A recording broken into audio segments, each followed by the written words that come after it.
The Wind in the Willows, Chapter 7. The Piper at the Gates of Dawn. The willow wren was twittering her thin little song, hidden himself in the dark selvage of the river bank. Though it was past 10 o'clock at night, the sky still clung to and retained some lingering skirts of light from the departed day, and the sullen heats of the torrid afternoon broke up and rolled away at the dispersing touch of the cool fingers of the short midsummer night. Mole lay stretched on the bank, still panting from the stress of the fierce day that had been cloudless from dawn to late sunset, and waited for his friend to return. He had been on the river with some companions, leaving the water rat free to keep an engagement of long standing with Otter, and he had come back to find the house dark and deserted, and no sign of Rat, who was doubtless keeping it up late with his old comrade. It was still too hot to think of staying indoors, so he lay on some cool, dark dock leaves and thought over the past day and its doings, and how very good they had all been. The rat's light footfall was presently heard approaching over the parched grass. "Oh, the blessed coolness," he said, and sat down, gazing thoughtfully into the river, silent and preoccupied. You stayed to supper, of course," said the mole presently. "Simply had to," said the rat. "They wouldn't hear of my going before. You know how kind they always are, and they made things as jolly for me as ever they could, right up to the moment I left. But I fell to brute all the time. It was clear to me that they were very unhappy, though they tried to hide it. Mole, I'm afraid they're in trouble. Little Portly is missing again, and you know what a lot his father thinks of him, though he never says much about it." What, that child?" said the mole lightly. "Well, I suppose he is. Why worry about it? He's always straying off and getting lost and turning up again. He's so adventurous, but no harm ever happens to him. Everybody hereabouts knows him and likes him, just as they do old Otter, and you may be sure some animal or other will come across him and bring him back again, all right.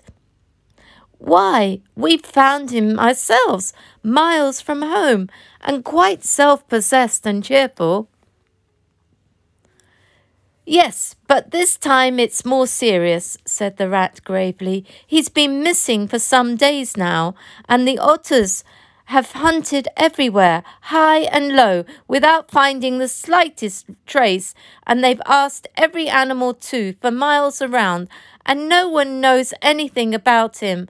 Otter's evidently more anxious than he'll admit. I got out of him that young Portly hasn't learned to swim very well yet, and I can see he's thinking of the weir.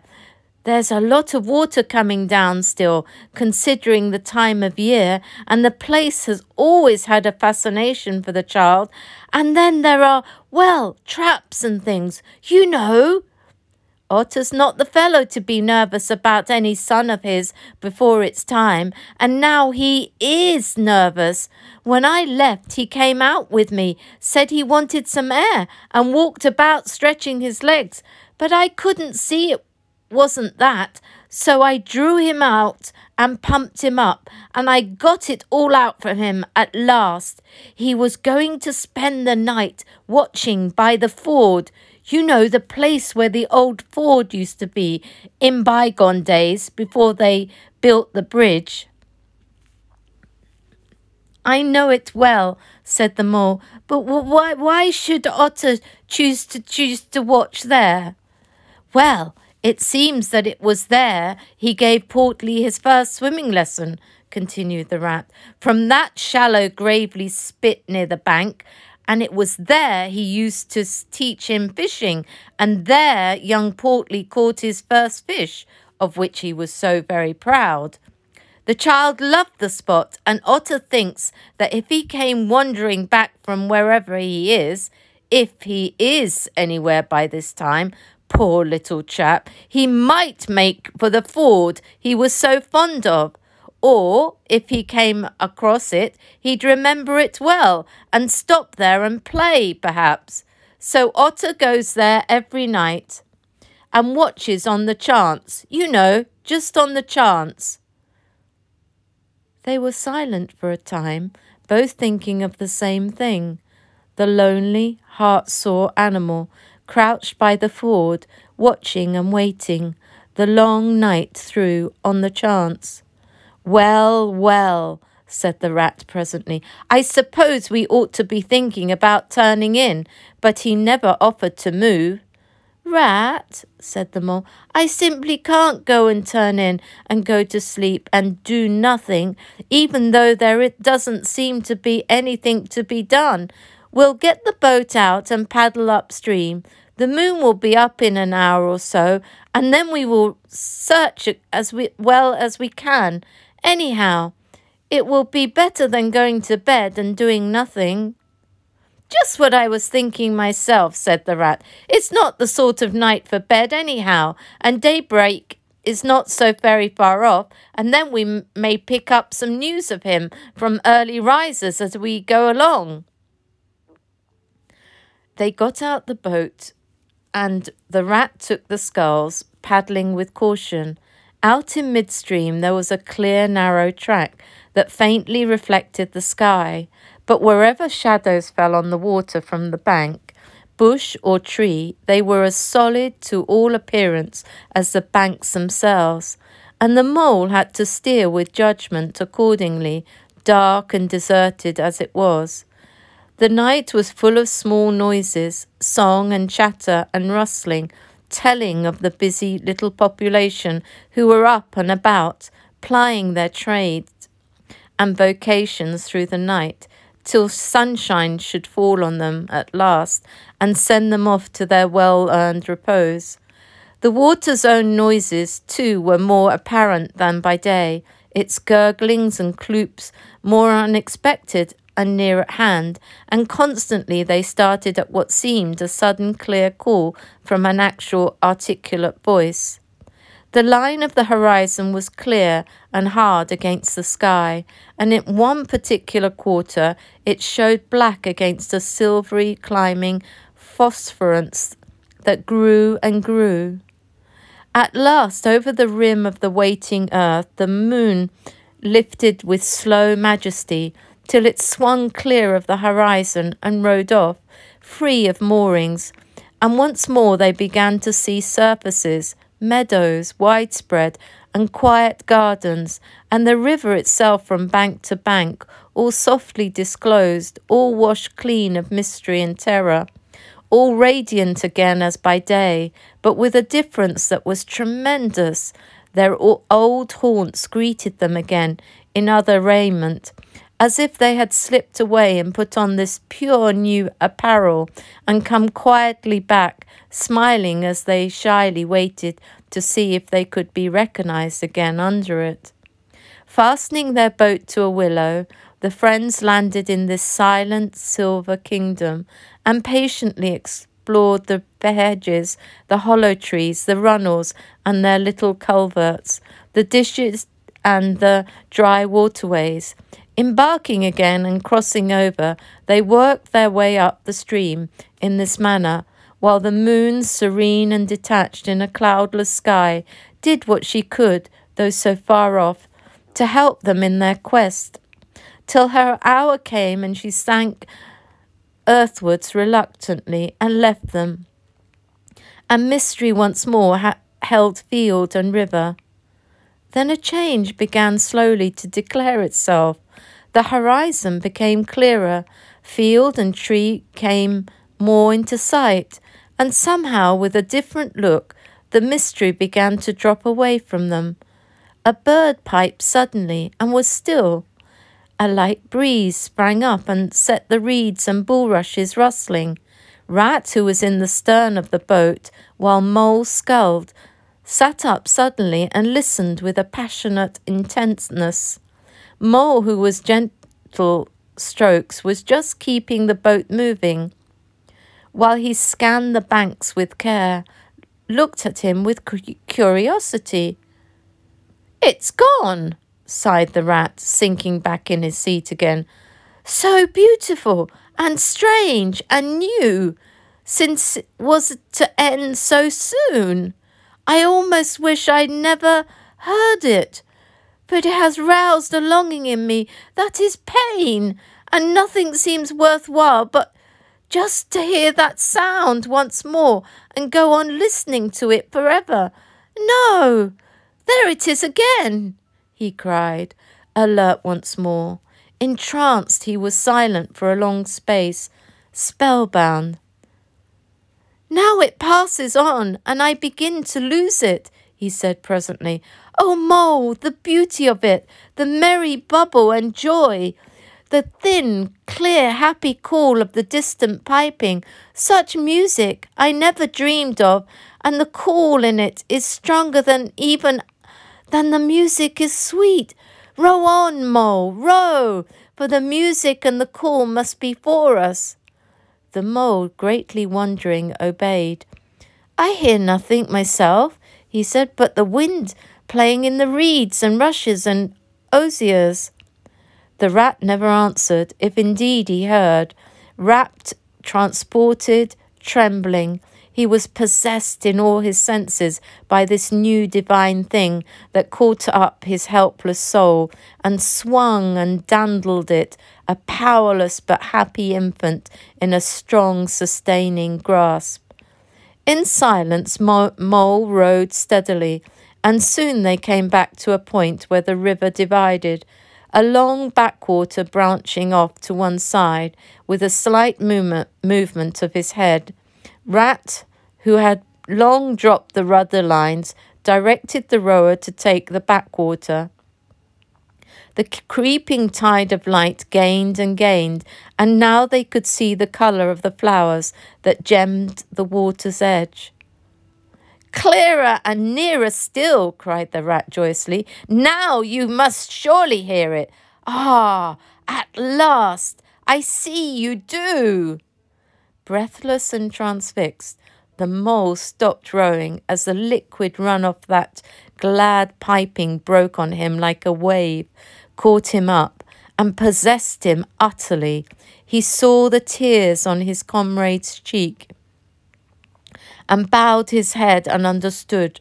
For a space they hung there, brushed by the purple loosestrife that fringed the bank. Then the clear, imperious summons that marched hand in hand with the intoxicating melody imposed its will on Mole, and mechanically he bent to his oars again, and the light grew steadily stronger, but no bird sang as they were wont to do at the approach of dawn, but for the heavenly music all was marvellously still. On either side of them, as they glided onwards, the rich meadow grass seemed that morning of a freshness and a greenness unsurpassable. Never had they noticed the roses so vivid, the willow herb so riotous, the meadow sweet so odorous and pervading. Then the murmur of the approaching weir began to hold the air, and they felt a consciousness that they were nearing the end, whatever it might be that surely awaited their expedition. A wide half-circle of foam and glinting lights and shining shoulders of green water, the great weir closed the backwater from bank to bank, troubled all the quiet surface with twirling eddies and floating foam streaks, and deadened all other sounds with its solemn and soothing rumble. In the midmost of the stream, embraced in the weir's shimmering arm spread, a small island lay anchored, fringed close with willow and silver birch and alder, reserved, shy, but full of significance. It hid whatever it might hold behind a veil, keeping it till the hour should come, and with the hour those who were called and chosen. Slowly, but with no doubt or hesitation whatever, and in something of a solemn expectancy, the two animals passed through the broken, tumultuous water and moored their boat at the flowery margin of the island. In silence they landed and pushed through the blossom and scented herbage and undergrowth that led up to the level ground, till they stood on a little lawn of a marvellous green, set round with nature's own orchard trees, crabapple, wild cherry, and sloe. "This is the place of my song dream, the place the music played to me," whispered the rat, as if in a trance. "Here, in this holy place, here, if anywhere, surely we shall find him." Then suddenly the mole felt a great awe fall upon him, and awe that turned his muscles to water, bowed his head, and rooted his feet to the ground. It was no panic terror. Indeed, he felt wonderfully at peace and happy, but it was an awe that smote and held him, and without seeing, he knew it could only mean that some august presence was very, very near. With difficulty he turned to look for his friend, and saw him at his side, cowed, stricken, and trembling violently. And still there was utter silence in the populous, bird-haunted branches around them, and still the light grew and grew. Perhaps he would never have dared to raise his eyes, but that, though the piping was now hushed, the call and the summons seemed still dominant and imperious. He might not refuse. Were death himself waiting to strike him instantly? Once he had looked with mortal eye on things rightly kept hidden. Trembling, he obeyed and raised his humble head, and then, in that utter clearness of the imminent dawn, while nature, flushed with fullness of incredible colour, seemed to hold her breath for the event, he looked in the very eyes of the French friend and helper, and saw the backward sweep of the curved horns gleaming in the growing daylight, saw the stern hooked nose between the kindly eyes that were looking down on them humorously, while the bearded mouth broke into a half-smile at the corners, and saw the rippling muscles on the arm that lay across the broad chest, the long, supple hand still holding the panpipes, only just fallen away from the parted lips, and saw the splendid curves of the shaggy limbs disposed in majestic ease on the sward, and saw, last of all, nestling between his very hooves, sleeping soundly in entire peace and contentment, the little, round, podgy, childish form of the baby otter. All this he saw for one moment, breathless and intense, vivid on the morning sky, and still as he looked, he lived, and still as he lived, he wondered. "Rat!" He found breath to whisper, shaking, "Are you afraid?" "Afraid?" murmured the rat, his eyes shining with unutterable love. "Afraid of him? Oh, never, never! And yet, oh, Mole, I am afraid." Then the two animals, crouching to the earth, bowed their heads and did worship. Sudden and magnificent, The sun's broad golden disk showed itself over the horizon, facing them, and the first rays shooting across the level water meadows took the animals full in the eyes and dazzled them. When they were able to look once more, the vision had vanished, and the air was full of the carol of birds that hailed the dawn. As they stared blankly in dumb misery, deepening as they slowly realized all they had seen and all they had lost, a capricious little breeze, dancing up from the surface of the water, tossed the aspens, shook the dewy roses, and blew lightly and caressingly in their faces, and with its soft touch came instant oblivion. For this is the last best gift that the kindly demigod is careful to bestow on those to whom he has revealed himself in their helping, the gift of forgetfulness. Lest the awful remembrance should remain and grow, and overshadow mirth and pleasure, and the great haunting memory should spoil all the afterlives of little animals helped out of difficulties, in order that they should be happy and light-hearted as before. Mole rubbed his eyes and stared at Rat, who was looking about him in a puzzled sort of way. I beg your pardon, what did you say, Rat? He asked. I think I was only remarking, said Rat slowly, that this was the right sort of place, and that here, if anywhere, we should find him.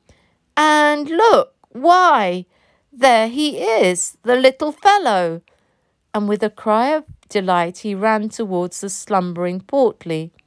But Mole stood still a moment, held in thought, as one wakened suddenly from a beautiful dream, who struggles to recall it, and can recapture nothing but the dim sense of the beauty of it, the beauty, till that too fades away in its turn, and the dreamer bitterly accepts the hard, cold waking and all its penalties. So Mole, after struggling with his memory for a brief space, shook his head sadly and followed the Rat. Portly woke up with a joyous squeak and wriggled with pleasure at the sight of his father's friends, who had played with him so often in past days. In a moment, however, his face grew blank, and he fell to hunting around in a circle, pleading whine.